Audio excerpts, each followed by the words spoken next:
Let's pull up the Adani pack. Stocks are down anywhere between 10% and 20% across the board. And Adani Enterprises, there was a 10% freeze. It opened up. Now it's down to 15%. So this is how it's playing out. And watch the bank Nifty. It seems that there is a sentiment spillover on a lot of the large lenders as well. SBI is down about 5% as we speak. IndusInd Bank is down about 3%. In a bit, we'll pull up the list of a lot of the financial institutions that have exposure to the Adani Group. We'll just put that up as well. But it's a weak morning, to say the least. So let's try and wrap our heads around how to understand and interpret these overnight developments that surround the Adani Group. The fact that there is an indictment from the New York Federal Court. It names Mr. Gautam Adani along with several other officials from the company and a couple of the financial investors that took part in the various rounds of financing within the Adani companies as well. And then there are observations that the U.S. Securities and Exchange Commission have also made. The allegations are fraud. The allegations are bribery in order to secure contracts, within the Indian government establishment. We have with us Shriram Subramanian, founder and MD Ingovern. Sanjay Ashar, senior partner, Crowford, Bayley & Co., as well as Mr. HP Ranina, who's a senior lawyer. Gentlemen, thank you very much for joining in. And the purpose of this conversation this morning is to really understand how Indian shareholders should look at legal developments which are not in our jurisdiction. This is the US SEC talking, this is a US court talking, but the implications are playing out here in the Indian stock market. Sanjay Ashar, if I could start with you. For an Indian shareholder, this is fairly perplexing because the Adanis were given the clean sheet by Indian courts. But now comes these developments in the US. What would your first thoughts be? Oh, these are allegations which are there. Now, obviously, Adanis will have to fight it out in the US, before the US regulatory authorities and the US court. So we will have to wait and watch as to what happens there. Now, as far as the Indian courts are concerned, they have given a green check, a complete green check to them. So as far as India is concerned, there is no worry.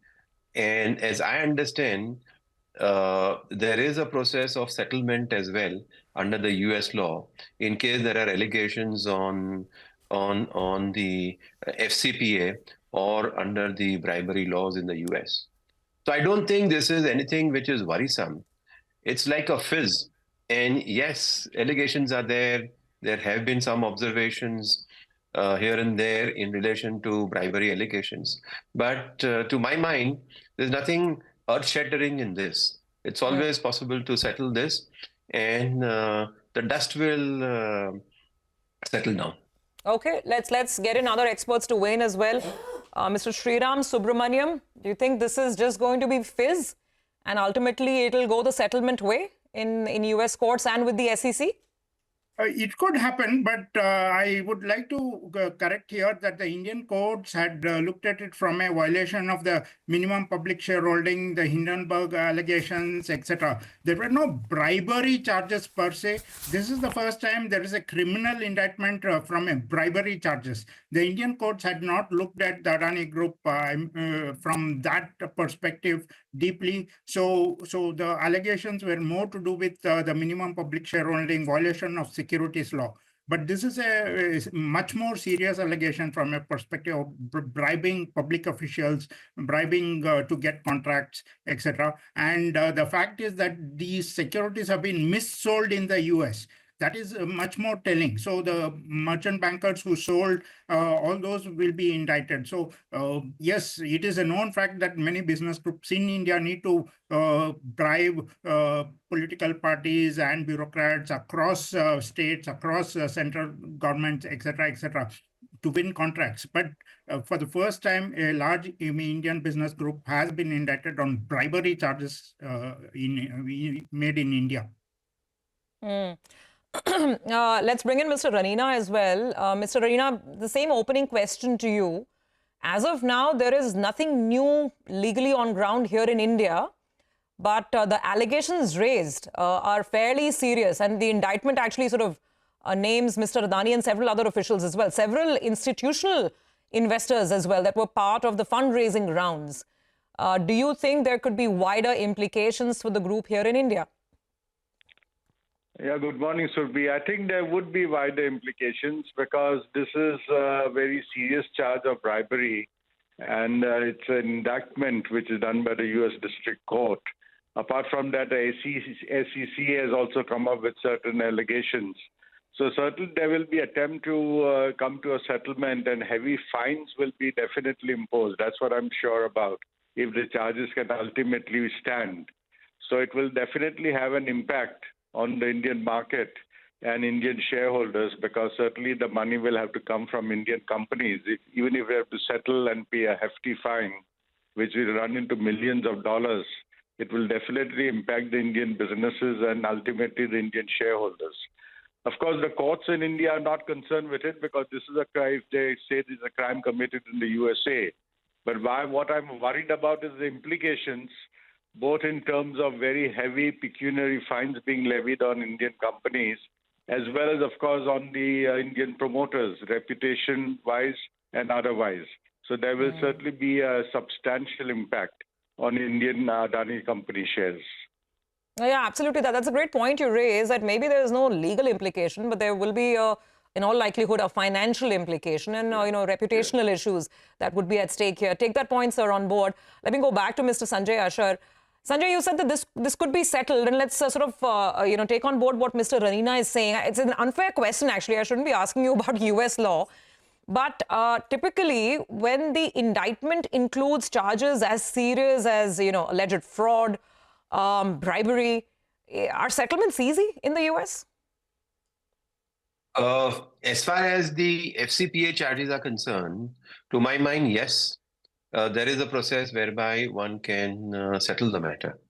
As far as the criminal indictment is concerned, we'll have to see as to whether there's possible for a settlement on that.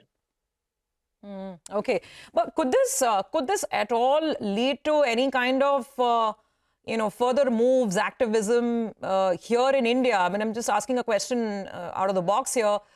Could this lead to any kind of fresh legal challenges being opened up in India? There could be. There could be, yes. There could be fresh legal challenges which vested interest people would initiate for sure. Mr. Ranina, would this be sort of a fresh case filed in Indian courts? That's still a possibility that investors must keep in mind? Well, they can file a case for, say, removal of the concerned people who are involved in corruption or whatever. So in case the companies shareholders say we don't want the person to be in the management of the Indian company since serious charges have been filed against them and they have been indicted. So that could lead to litigation. But as far as the damages are concerned, as far as that will be according to the American law, and nothing can be done in India because these are allegations in America. But certainly it will affect the Indian management. That's for sure. Sure. Absolutely. Yeah. So with that, let's come back to Mr. Subramanian. Yeah. And Mr. Subramanian, that's the real question, right? Now, legally, whatever has to play out will play out in the US. As of now, there's no fresh legality in India. But like, our legal experts have been pointing out, this does have implications for Indian shareholders, whether it is fines or, settlement fees, whether it's reputation, very senior management personnel being indicted. What recourse do Indian shareholders have, and what would you advise to a lot of the investors today who are watching share prices fall? Definitely stay out of groups or stocks which have, I would think, corporate governance, I would say, issues. Two is obviously many long-only funds would shy away from this because of their reputation from taking positions or would unwind their positions. Three is even project financing for Adani Group will become very difficult. And so because they have announced a slew of projects for them to raise funding from many agencies or many investors or banks could become difficult if these charges stick and there is this reputation issue. And the cost of borrowing will also increase phenomenally for them, at least 200 to 300 basis points, I would think. So I think this is a developing story. We have to wait and watch and see how it goes. And we will weigh in on all you gentlemen and your expertise again as more developments take place. Thank you very much for joining in. As we wrap this up, I'd like to just pull up the statement from the Adani side. This is the one statement that we have, and maybe we'll get more clarifications as the day and the week progresses. Let's pull this up. Adani Green, just to place it on board for our viewers as well. Adani Green says the US DOJ and US SEC have issued a criminal indictment and brought a civil complaint, respectively, in the United States District Court for the Eastern District of New York against our board members, Gautam Adani and Sagar Adani. The US DOJ have also included our board member, Vineet Jain, in such criminal indictment. In light of these developments, our subsidiaries have presently decided not to proceed with the proposed USD-denominated bond offering. So right now, the only thing that we have from the group is that they have taken all of these charges on board. They've acknowledged them, and they've said they're not going ahead with the US dollar-denominated fundraising, the debt fundraising that the group was looking at. That's all we know. Maybe we'll hear more from the group as the day progresses. Let's see. Wait and watch on this one story.